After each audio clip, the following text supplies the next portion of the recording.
Okay, great. So welcome again, everyone. We've given it 2 minutes after the scheduled time that we were meant to start, 11 o'clock South African time. I think everyone that is online now was online last week again. So you would have heard the introduction when I gave the brief introduction of Bev. And this really is a great interest of hers, though by profession she's an optometrist. But you would have gathered, and I got such wonderful feedback from last week, that the passion for the subject really comes through the presentation. And without further delay, it gives me such great pleasure to ask Bev to present the second talk in this three-part series. So thanks again, Bev. It's an absolute pleasure. It's lovely to be here again, and I'm very passionate about Jewish history, so I hope that that does come out. I'm passionate about optometry too, but Jewish history is like my pet subject. So tonight we are going to be talking about the journey east. So I don't know if you remember last week, where those of you, I hope, heard last week, where we finished off where there had just been the trauma of the Crusades, followed by the bubonic plague, and that resulted in huge amounts of devastation in the Jewish communities in the lands of the traditional lands of Ashkenaz, which was around the Rhineland, France, so sort of between, in the Rhone Valley, between the Rhone and the Rhine. That was the traditional lands of Ashkenaz, and the trauma of the Crusades, and then following that, the bubonic plague in the mid 1300s caused waves and waves of anti-Semitism, pogrom type experiences, and violence against Jews, a huge rise in Germanic anti-Semitism, Germanic medieval anti-Semitism, and this resulted in Jews needing to move. So we have massive waves of Jewish immigration from the traditional lands of Ashkenaz over to the east. So I'm going to share, hopefully, the screen here. There we go. So now tonight we're going to be talking about the journey east. If you see me looking to my right, it's not because I'm reading notes, it's because I'm looking at all of you. It's easier for me to look at people when I talk, so I can see you all there, and instead of right in the middle, which is actually, you know, my PowerPoint. So let's just have a look where the Jews went. So you can see, if you look at this map, I don't know if you can see me pointing with my little pointer here, but basically the Jews are coming from Germany, the traditional lands of Ashkenaz, and they're moving in these years. You can see 1096 was the year of the First Crusade, when they hit the Rhineland and caused all that destruction to the Jewish communities of what we call Shum, Speyer, Worms, and Mainz. So that you can see Jews moving east. You can see at different times coming from Austria, coming from Hungary. They're all moving in that direction. Now, why are they moving in that direction? You know, what made them move east? And this was literally because if you try and think back to, you know, history from a long time ago, you'll know that the Mongol invasions that came in the 1200s really devastated Central Europe, like completely devastated Central Europe, and Central Europe needed to rebuild. And when they rebuilt, they invited, so the king of Poland invited Jews to come, as well as Germans, to come and help resettle the land and re-establish commerce in the land of Poland. So when we're talking about Poland, I'm also talking about Lithuania. So a lot of what I say tonight when I say Poland is because you're going to hear very soon that Poland and Lithuania form one giant big country called the Polish-Lithuanian Commonwealth. That becomes one massive country in 1569 with the Union of Lublin. So often when I say Poland, I'm also at the time referring to Lithuania. Okay, so initially we have the kings of Poland. Lithuania was never it was never a kingdom. Poland was a kingdom. Lithuania was a duchy, so it had a duke, whereas Poland had a king. So in Poland in 1264, we have a king called, it's actually not a king, we have a duke called Duke Boleslav IV. We have him inviting Jews to come into Poland, and he creates a document called the Statute of Kalej, and that statute gives privileges to the Jews. So I mean, it was sort of a no-brainer, honestly, to move to the east, because things were really not good in Ashkenaz, they were not good in Germany, and things looked really appealing in the east. So you know, in Poland, Jews were offered under this thing called Magdeburg Recht, so Magdeburg law. They were offered a whole bunch of privileges. They could have privileges in certain trades. They could decide where they wanted to live. They could have monopolies over certain trades. And of course, once Duke Boleslav has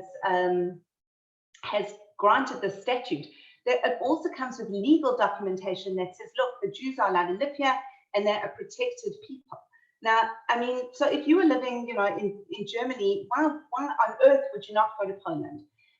Obviously, it's much more rural and it's much less fancy, but you're protected by law, which in the Middle Ages, honestly, just didn't happen. The Jews in Germany and France and England had no rights, no law protecting them, absolutely nothing at all. So here there's law.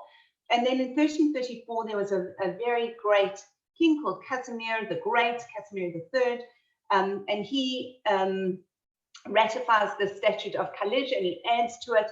And he's sort of the famous one, you know, when people go, you know, who was the king that, you know, that led all the Jews into Poland, people seem to remember Casimir the Great, who was a very sort of enlightened, even though the Enlightenment hadn't happened, but he was an enlightened king.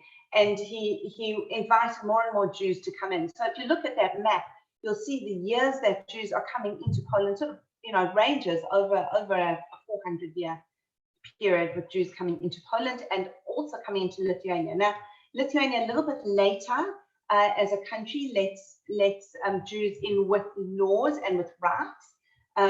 So there's a man called the Grand Duke Vytautas.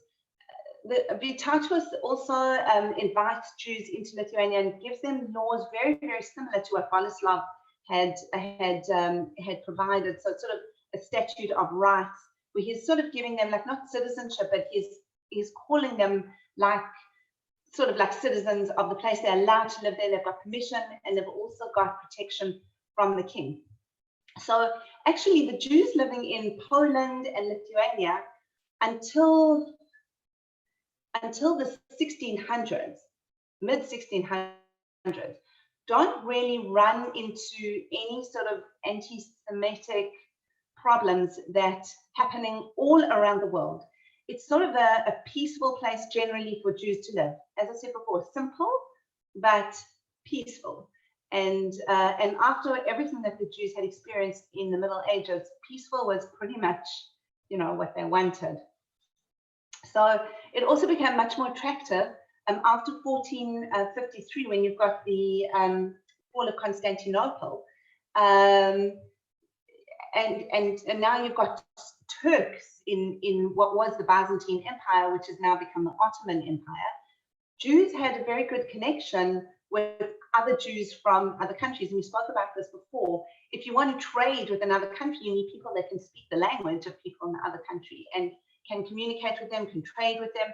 And of course, Jews, you know, even if you don't know a Jew, you're always going to be more likely to be able to communicate with them. You've got things in common, and communities sort of helped each other along the way. And so once the Ottoman Empire becomes established, the Jews in the Ottoman Empire have got now trade relations with the Jews in Poland. And so it became much more attractive for Jews to move to southern Poland, which was then trading the Crimea, and then trading also with Constantinople or Istanbul. And of course, the Spanish Inquisition and then expulsion happens in 1492. So you've got Sephardi Jews also moving of course, to all over the show, but moving to Istanbul as well, and all over the Ottoman Empire. They were quite safe there, but also moving into Poland, and some also moving to Lithuania. And in fact, the Jews thought Poland was so great that they called it Polin, which means here we will rest, here we shall rest. We'll rest or we'll reside, until we have to move on to green pastures, or until we have to move, or until we can move to Israel. So it was sort of, it was considered for Jews just like, a great place to rest, Polin. And Vilnius was known, of course, as the Jerusalem of Lithuania. So, people felt very, they felt a lot of love for this Central European bit of land. It's just a little picture there, what it was sort of like in a little Polish village. Okay, so all right, so let's just talk a little bit about the history before I talk about what it was like with the life there. So in 1569, remember I said to you we had this Union of Lublin. It happens through marriage, where Lithuania and Poland become joined, and when they join, we have this massive, you can see, massive country right in the middle of Central Europe. It is the biggest country in Central Europe. It includes what we know as Ukraine. It includes Poland and Belarus, Lithuania and Latvia, not Estonia. Or not really, Estonia, maybe parts of Estonia. But you can see this country is absolutely massive. It wields initially quite a bit of power, but you can imagine it's very difficult to control such a giant country. And this is where the problems really start to unravel this Commonwealth. But you can see it lasts for over 200 years, the Polish-Lithuanian Commonwealth, and it lands up, which we'll speak about right near the end of the talk. It lands up being split into 3 different countries, and we don't have a Poland after then, or a Lithuania. It's gone. And is split between a number of countries. So that's what happens. I just thought I'd give you a little bit of the history. Now let's talk a little bit about what Jews did when they were in Poland. And basically, the community was governed by the Kahal. Okay, so we know, like now we talk about a kehila, like a little community. So the Kahal really was in charge of really what happened within the Jewish community, but more than that, it governs civil as well as religious activities, and so sort of there were Christians being run in the town, for example, by Christians, and Jews were ruled by Jews, and you'd go to a Jewish court if you needed to dispute something.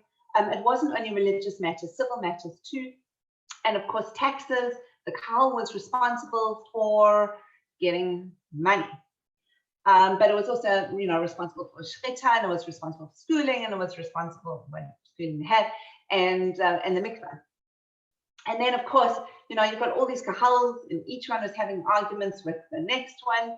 So we have a very unique situation happening in Poland and Lithuania. We have this Council of 4 Lands which gets established. It's established in 1580. It's called Va'ad Arba Artsot, and the 4 lands are 4 parts of Poland, and including what we know, parts of the Ukraine. All the areas where Jews are living. So those are the 4 lands, and then Lithuania is added. So it's Va'ad Lita. So yeah, that's I think it's actually called Medinat Lita, the state of Lita. So yeah, so we've got really like an autonomous Jewish authority ruling Jewish life in a country that's ruled by a king, a non-Jewish king. But Jews are really governing themselves, and that's the beauty of being able to live in Poland Lithuania is you honestly have this incredible autonomy and freedom. The Council of Four Lands gets stopped later on, and things actually when things are really unraveling for the Jewish community. But once it gets stopped, the community is completely unraveled and split up at that stage. What language did Jews speak? Well, we know that Jews spoke Yiddish. Yiddish for sure was the main language. Of course, some Jews spoke Polish, and some Jews also spoke German, and some Jews spoke Lithuanian if they lived in Lithuania. But in general, if you wanted to communicate with Jews, you would speak Yiddish.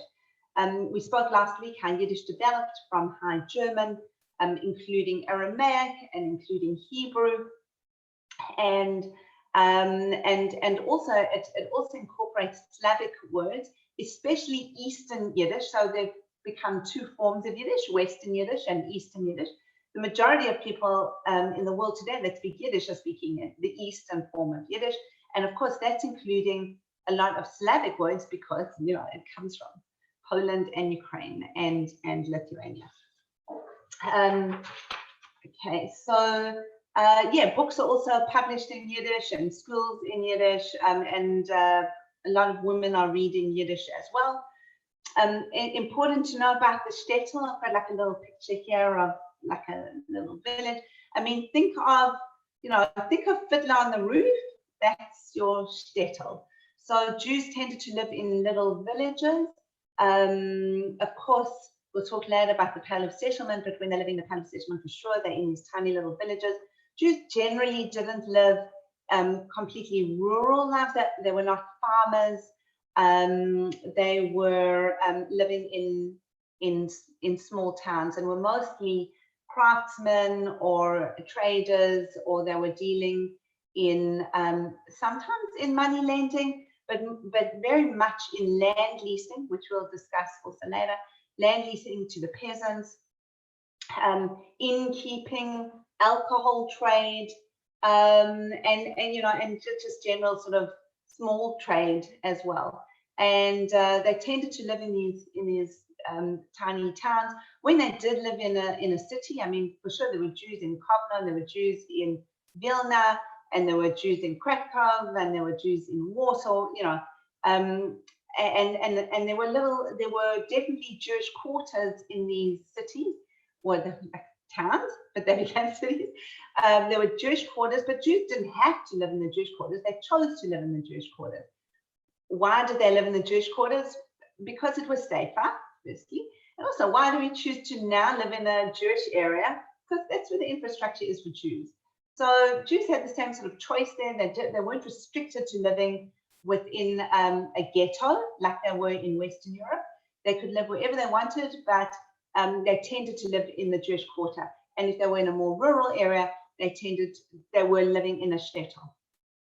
Okay, so important to know that the feudal system did exist in Poland, in the Polish-Lithuanian Commonwealth as well. We discussed the feudal system last week, where you had like kings, and then you had barons and nobility, and then underneath there you've got serfs.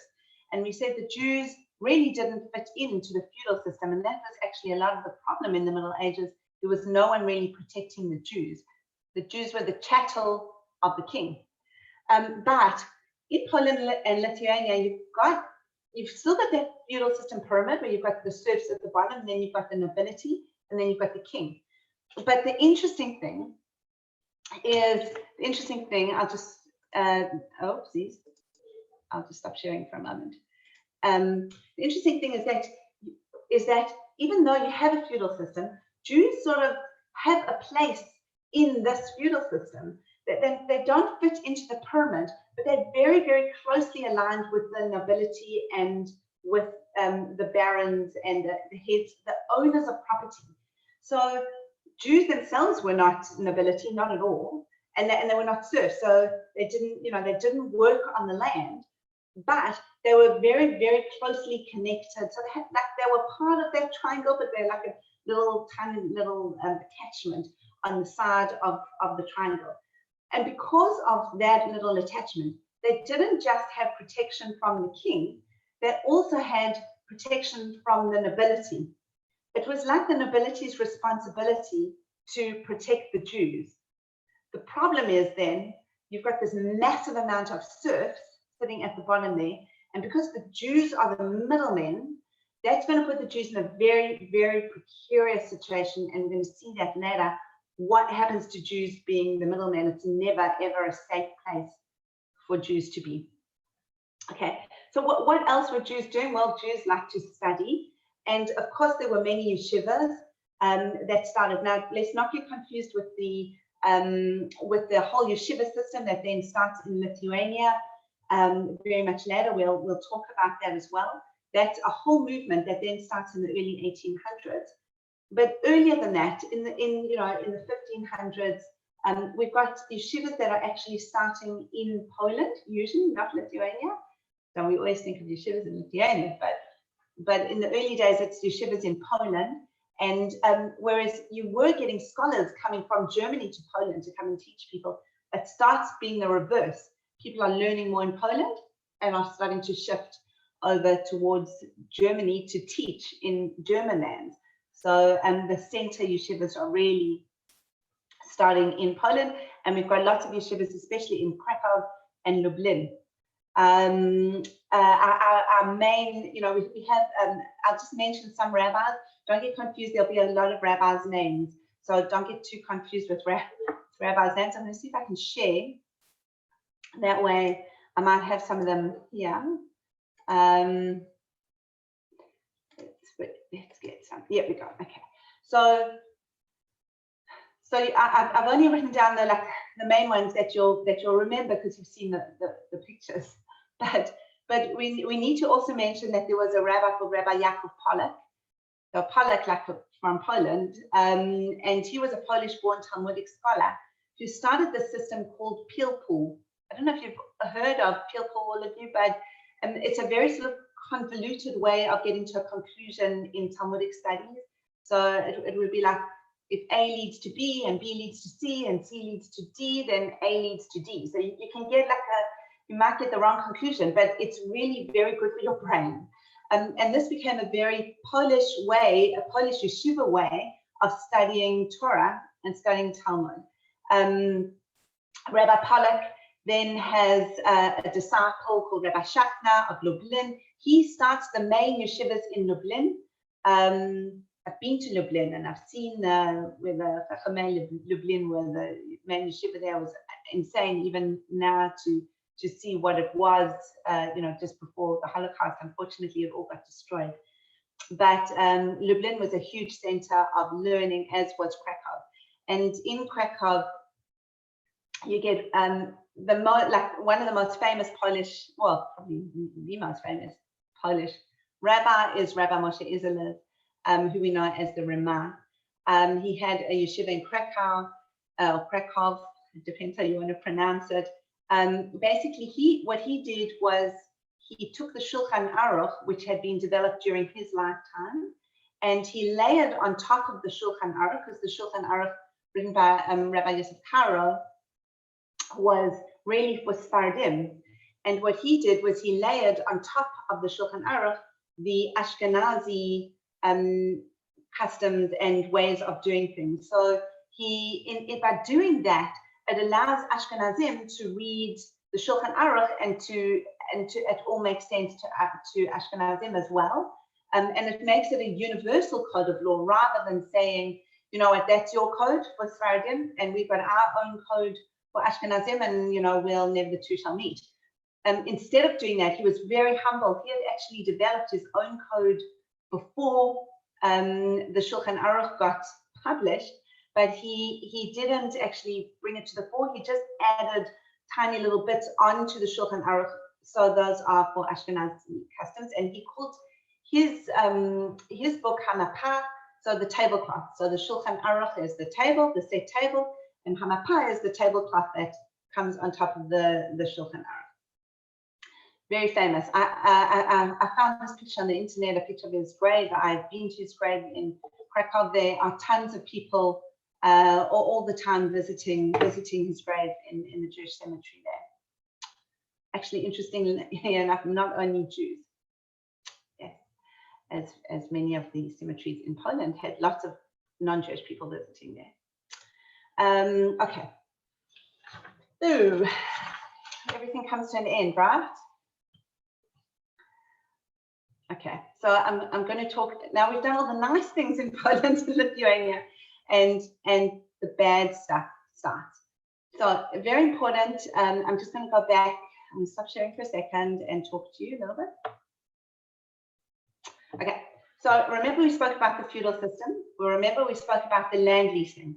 So I'm just going to get into a little bit more detail because we have to understand that very carefully to understand how the Khmelnytsky massacres happen. The Khmelnytsky massacres are the end, pretty much, of wonderful life in Poland. It's when people start going, Poland, like here we will rest and reside. So, Jews being traders and also being good businessmen and also being close to the nobility were often living in the frontiers. So when Poland expanded and took parts of the Ukraine and then more and more the Ukraine and Belarus, when it expanded, Jews were often living in those frontier towns. In fact, most of those frontier towns were populated, like was majority Jewish.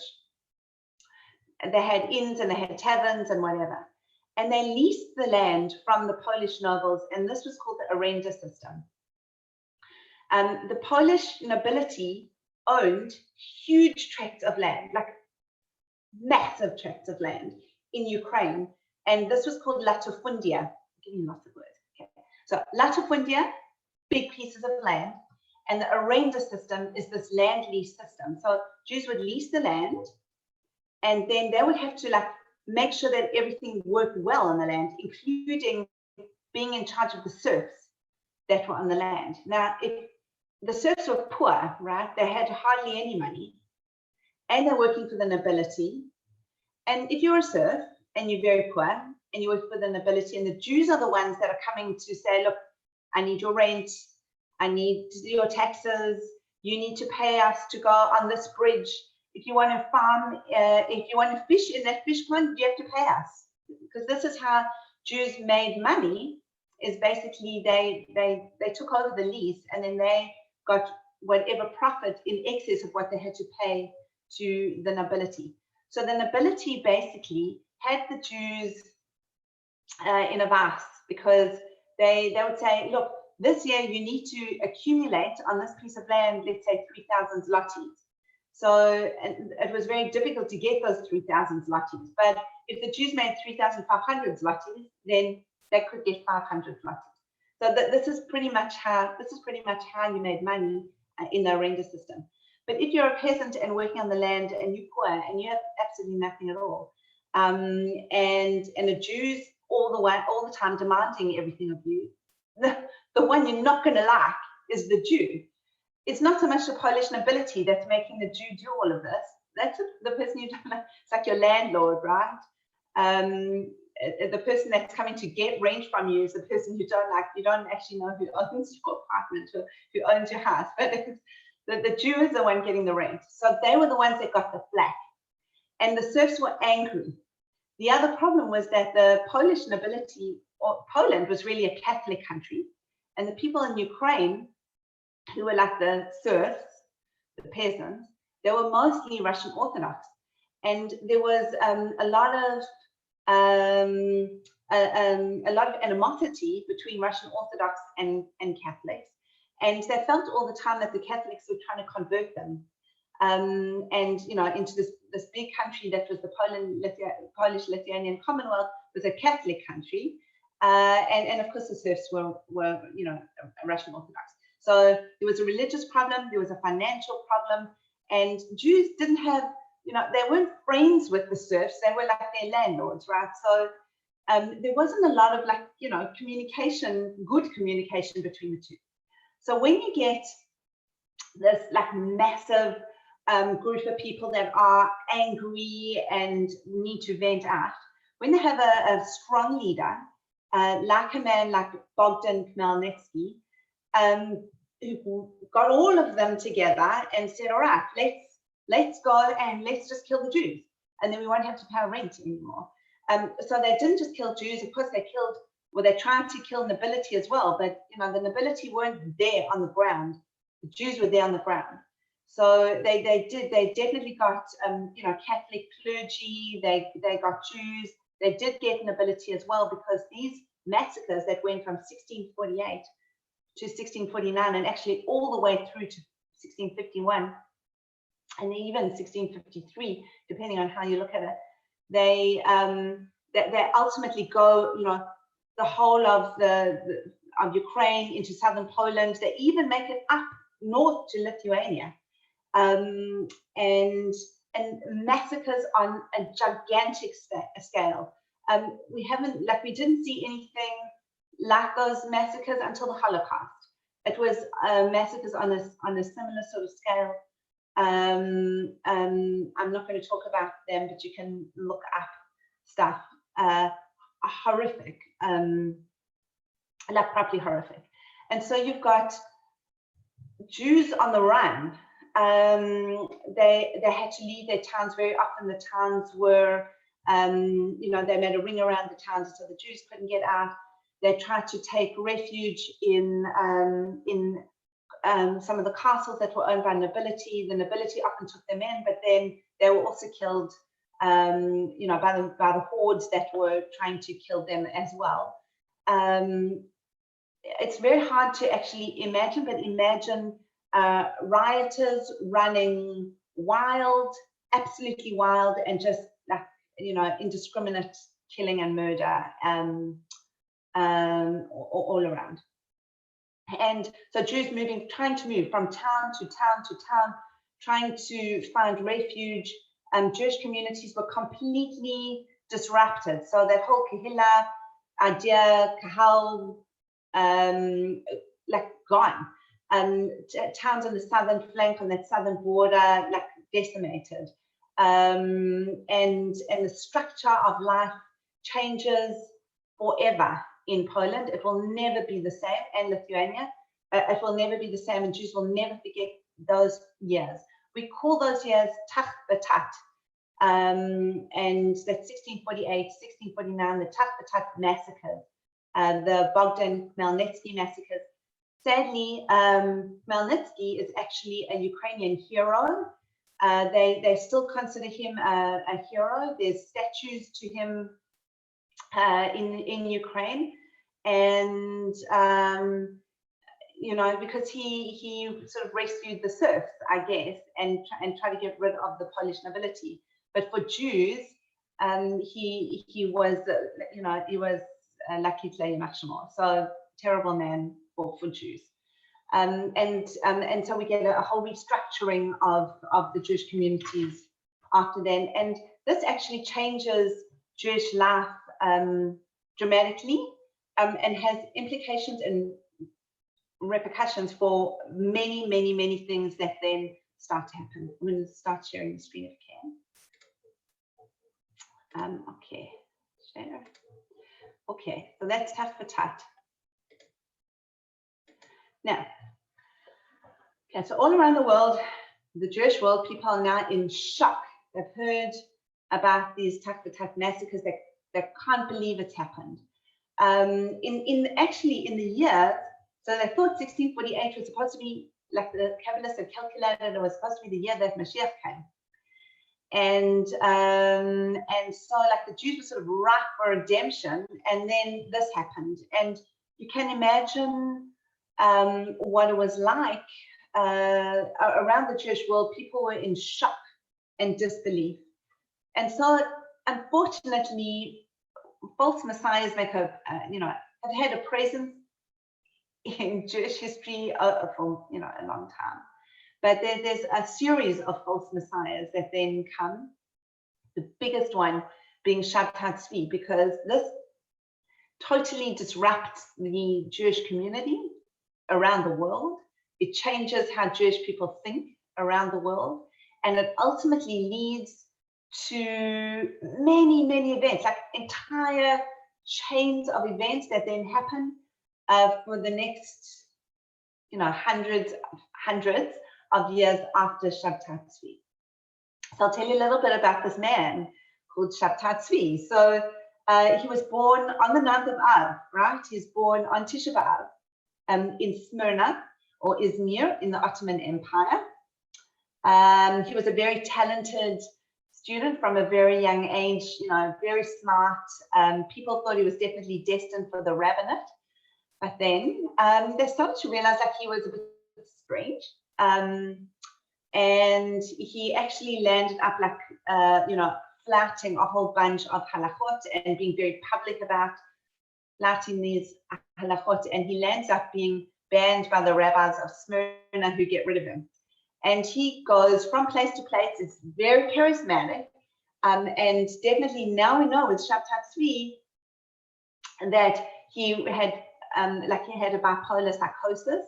So we know that he was very mentally unstable. But in the Middle Ages, or certainly in this period, people didn't totally understand psychosis. Sometimes they thought that that person was very unusual, but actually extremely holy.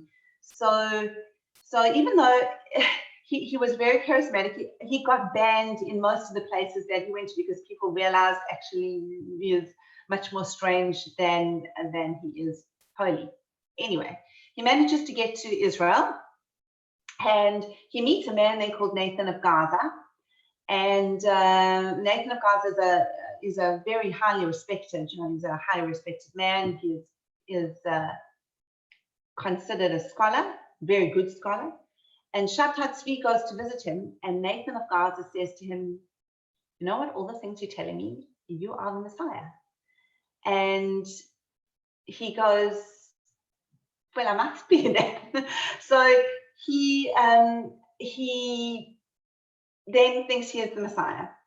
And because he is so charismatic, and because Nathan of Gaza has got so much influence, the word spreads extremely quickly for this era. It's not on the internet, but word spreads very quickly all around the world, all around the Jewish world, that Mashiach has come.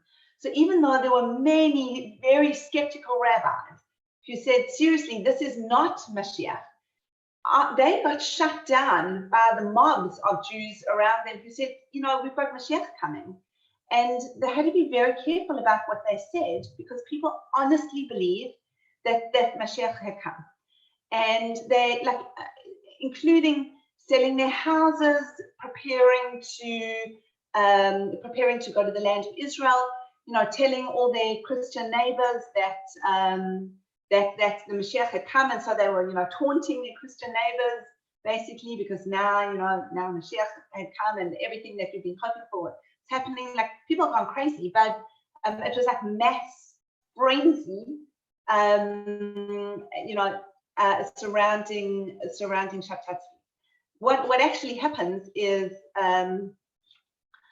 Shabtai Tzvi, he eventually gets back to the Ottoman Empire, and the Sultan hears of him, and he's telling everyone that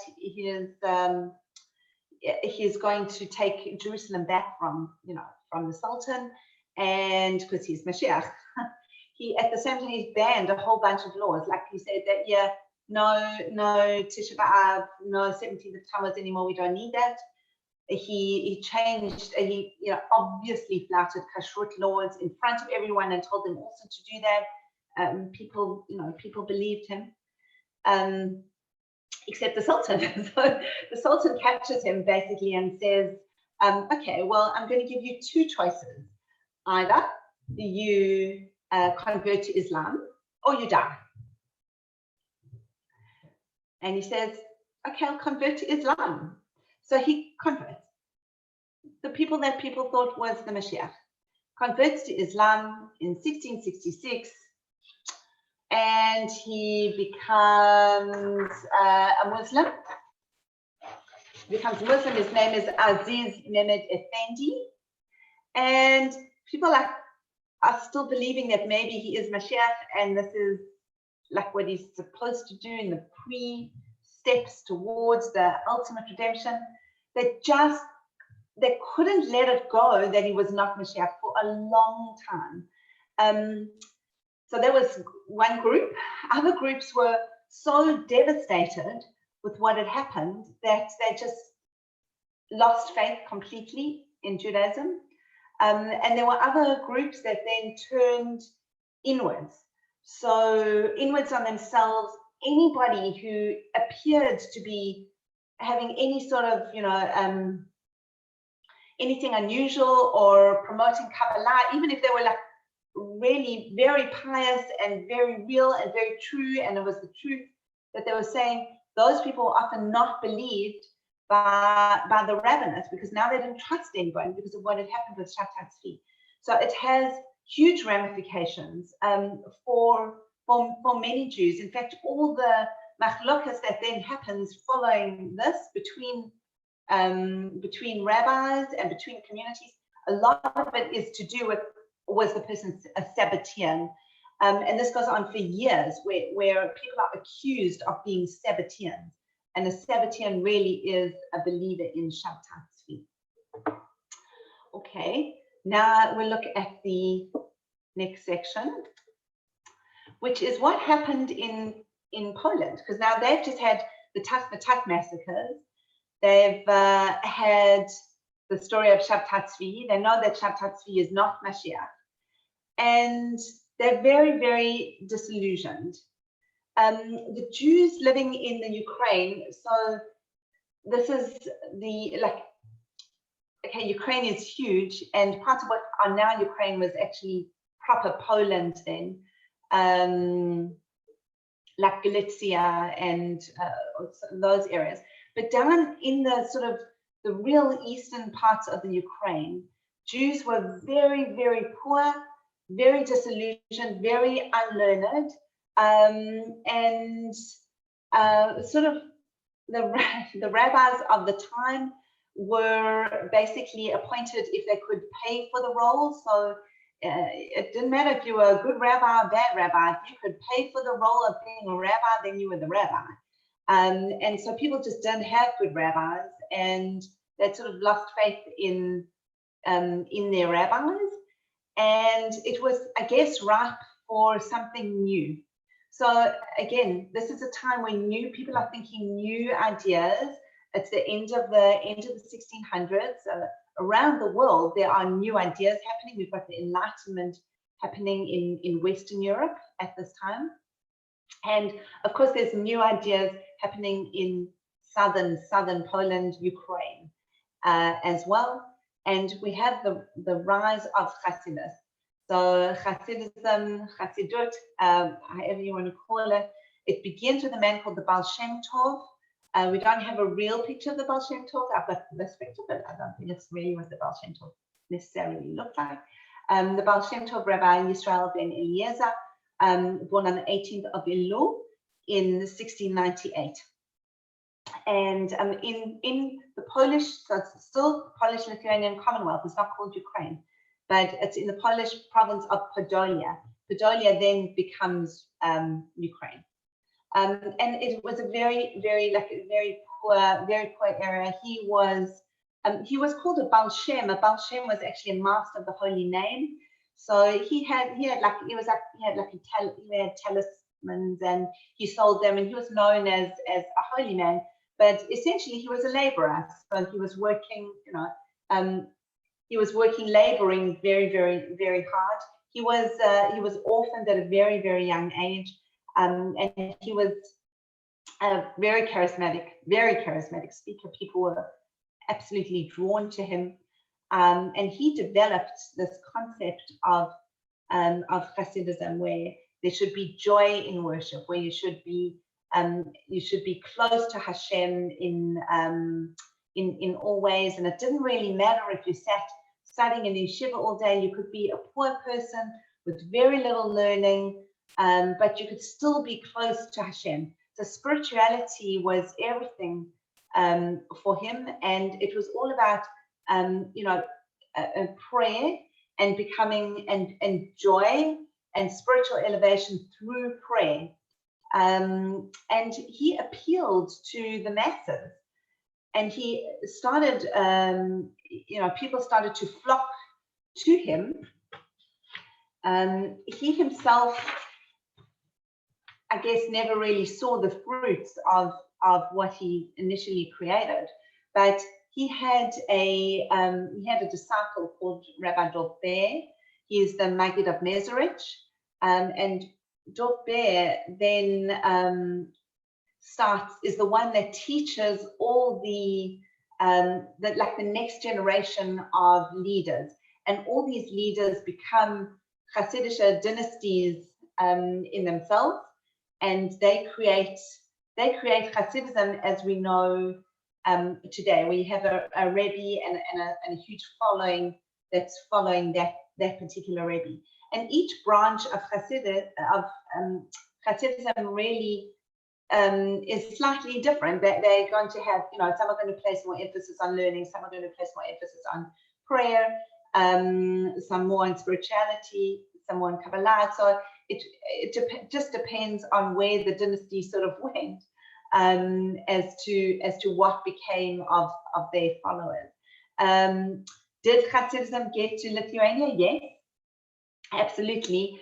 There was Hasidism in Lithuania, but I'm going to tell you about what happens next, how it gets halted in Lithuania. But really, it takes over.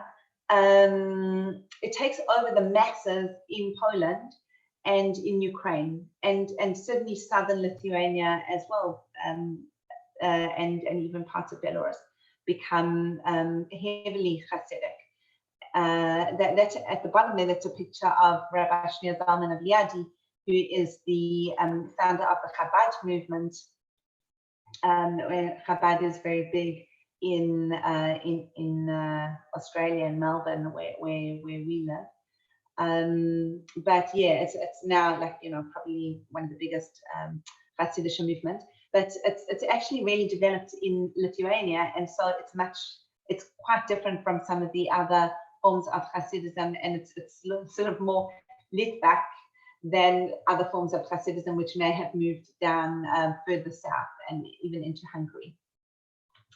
All right, let's look here, because I'll talk very quickly here. All right, so let's talk a little bit more about Lithuania. So I mean, the majority of South Africans, I'm presuming, are from Lithuania. I know my family is mostly from Lithuania, and every South African I've met here is really telling me that their origins are Lithuanian. So we have to learn about the Vilna Gaon, because if you are of Lithuanian origin, you must know as much as possible about the Vilna Gaon. He was a genius of note, Rabbi Eliyahu of Vilna.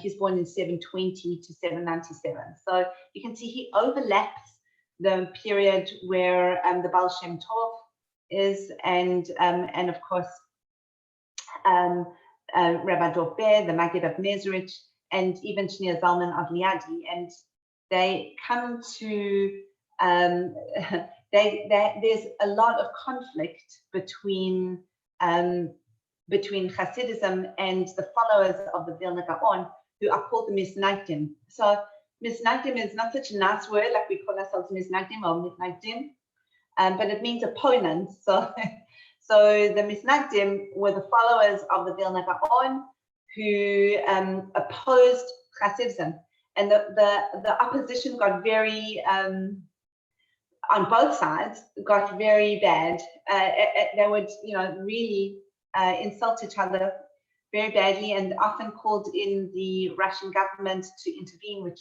is never a good thing ever.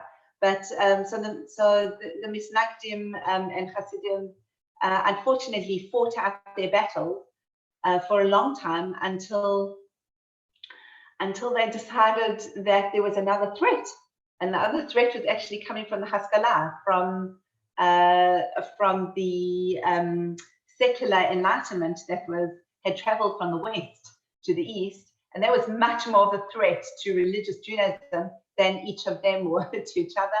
They actually realized they had much more in common than they actually thought that they did.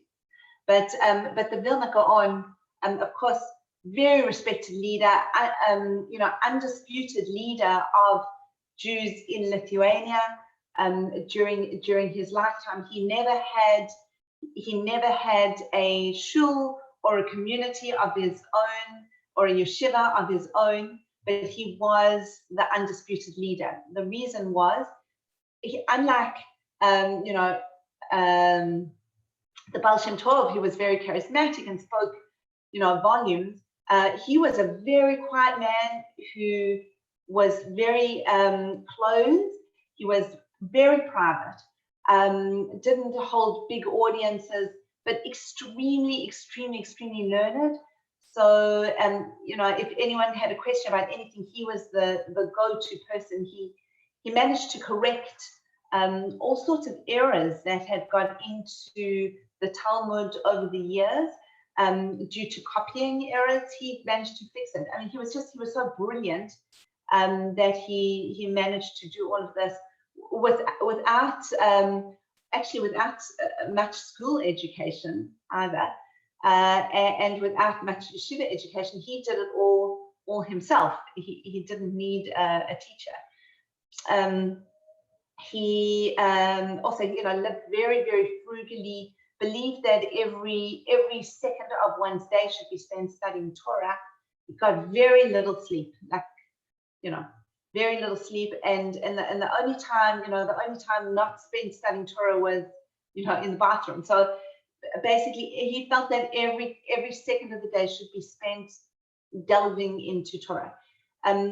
We know that he understood maths and he understood science, and he was very astute in his knowledge of that. But whether he actually had done secular learning, we don't know, because he placed so much emphasis on Torah learning. Very, very, I could do a whole talk on the Vilna Gaon, but I have 3 minutes to talk about the Vilna Gaon. So I'm going to move on. Please do look him up. There's tons of information that you can find on the Vilna Gaon. We're just going to look now at the yeshiva movement that really follows in Lithuania because of the Vilna Gaon. So at the time that the Gaon was the head of the community, he realized that learning in Lithuania had actually gone really downhill. So people were not learned. The communities had suffered terribly after Tach B'Tat. People were poor and unlearned, and he realized that they really needed to establish a whole new system of learning where young boys would be able to go to a yeshiva. They'd be able to elevate themselves spiritually, but not only spiritually. Like, you could be a very poor boy, but you could be a genius, and then you could go to yeshiva and you could actually end up marrying very well, because of course everyone wanted their daughters to marry, Talmid Chachamim. So you could elevate yourself by learning Torah, and also he realized that there was really a desperate need in Lithuania for learning. So when we think of Lithuania as the place where the really learned people were, it wasn't until the 1800s that Lithuania was a learned place. Before then, people were generally pretty unlearned compared to Poland. But this yeshiva system starts thanks to the Vilna Gaon, and then of course to a man called Rabbi Chaim of Volozhin, who starts the yeshiva system. He starts with his own yeshiva in Volozhin and attracts hundreds of young boys and young men to come and learn in the yeshiva, and that becomes the model for all the other yeshivas that follow. I'll mention some of the names, but you would have heard them for sure. Mir, Tels, Kelem, Slobodka, and Ponovich. These are all names that we grew up knowing, that we grew up hearing, and famous yeshivas that attracted really among them thousands of scholars. Also very important in Lithuania was the Musa movement, which was started by Rabbi Yisrael Salanta, 1810 to 1883. He had his own yeshiva at Slobodka. And of course the Chafetz Chaim, who followed this Musa movement as well. We always hear about the Chafetz Chaim still today. He had his own yeshiva in Radin.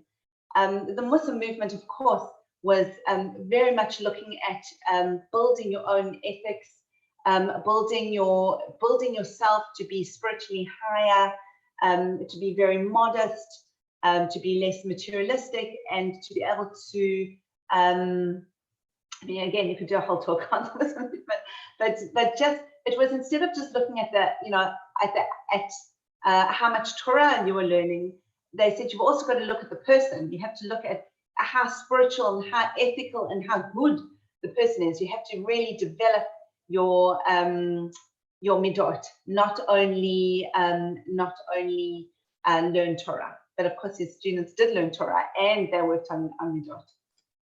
Okay, so then what happens to Poland?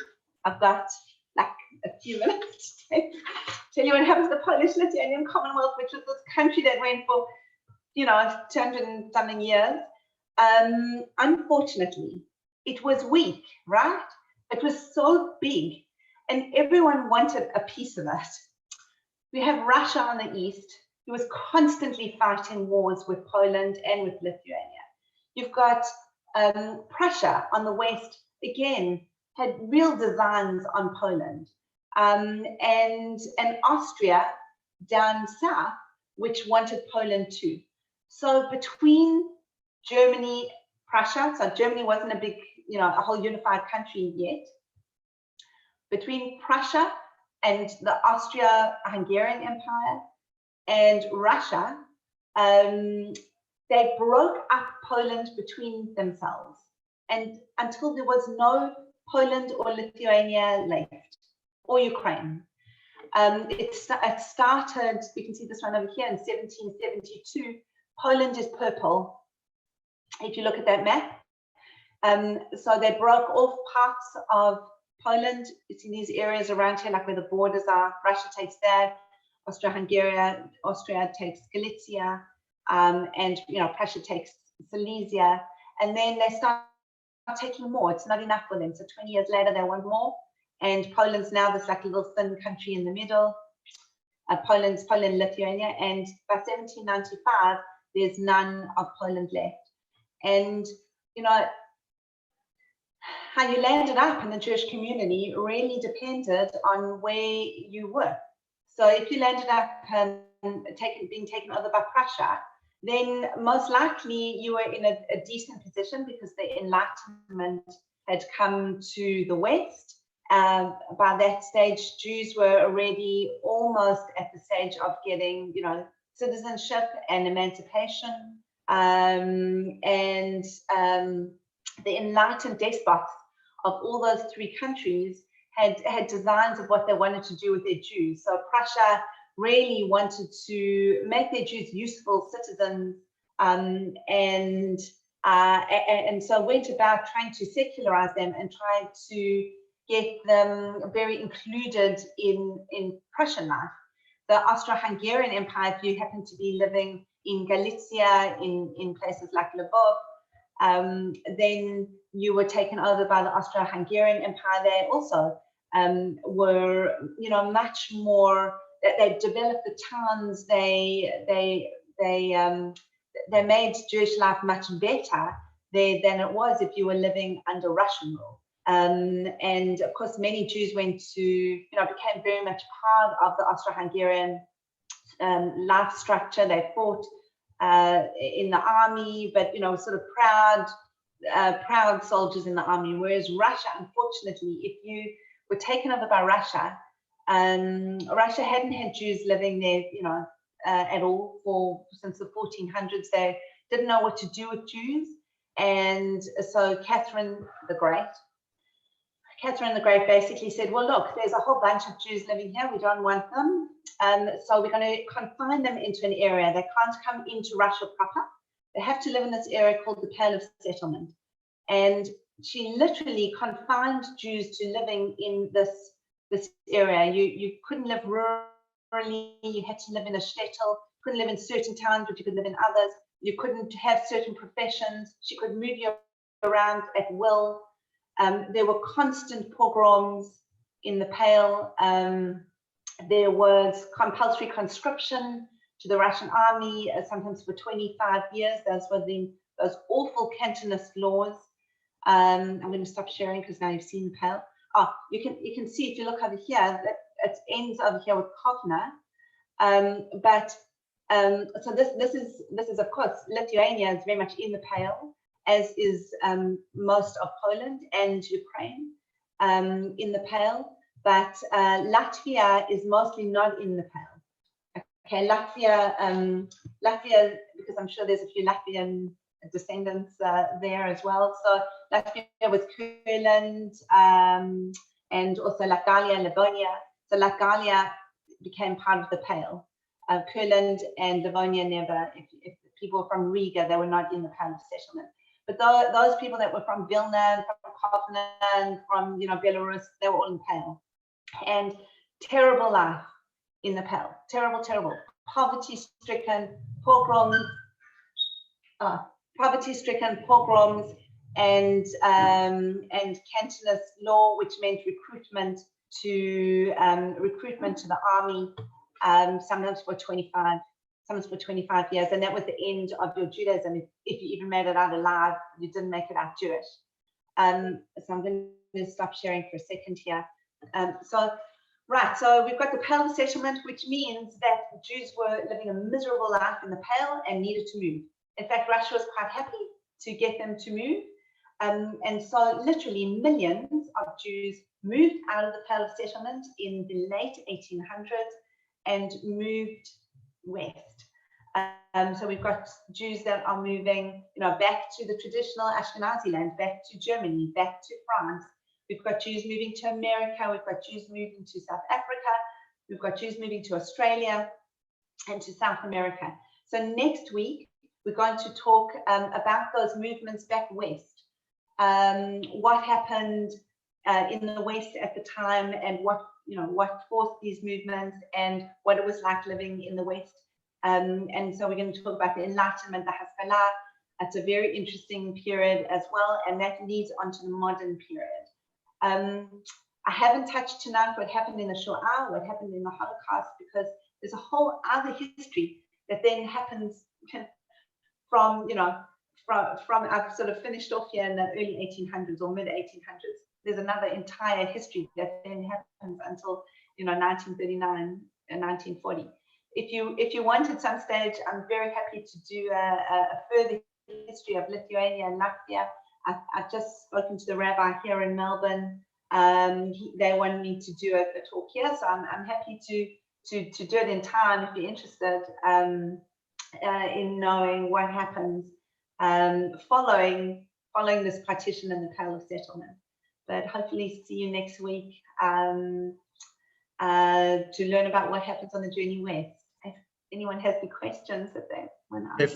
Thank you so much once again. I just want to raise, just to speak about a couple of comments that came in on the comments.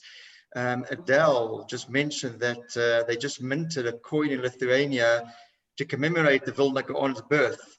So that's right. Really interesting.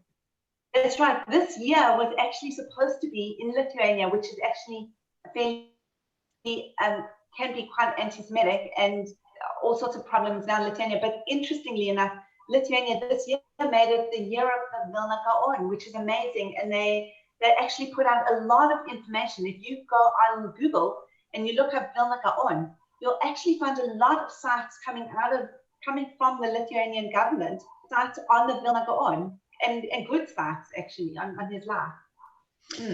And then the other Ari asks the question, and I'll just read it as it comes through. How come in all the times mentioned in your talks, there is no mention of any one woman who played a role in the Jewish community of those times? Yes.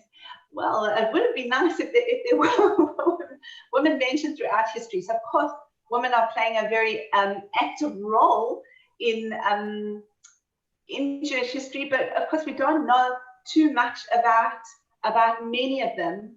There are definitely some women that stand out, that are famous, that we know of. But actually in Poland, Lithuania, there's maybe one or two that sort of stand out as being as even having any information written about them. Unfortunately, in the when you're talking Middle Ages and you're talking even early Renaissance period, all the way until the Haskalah, we're going to get very little information about women, because women were unfortunately, women were not the leaders of the community, or not not in positions of power. We know that we're in positions of power within the family, but not necessarily within the community. Certainly not in the East. Well, I did a talk a number of months ago here in Melbourne, not on Ashkenazi history, but on Sephardi history, and actually that we did a whole section on Donna Grazia. You could do an entire talk on Donna Grazia Mendes, because there's a lot of information written about her, very famous woman. But certainly in Poland, Lithuania, Ukraine, you're not getting a lot of historical information about women, sadly so. Eva, I guess it also has to there do were women, for sure. I guess also about the fact. Mostly the women worked very hard, like the Vilna Gaon and the Chofetz Chaim. They had little shops, and they looked after their husbands, and they cooked and cleaned and had the babies. Those women were really the backbone of these great men. Even the Chazan Ish's mother, Rasha Leah, they say she negel-vast him from when he was a few months old. So there were some very holy mothers behind these Goanim and people that we venerate. So basically nothing's changed, right? Behind every great man. Is a very great woman. Yeah. But I guess also there.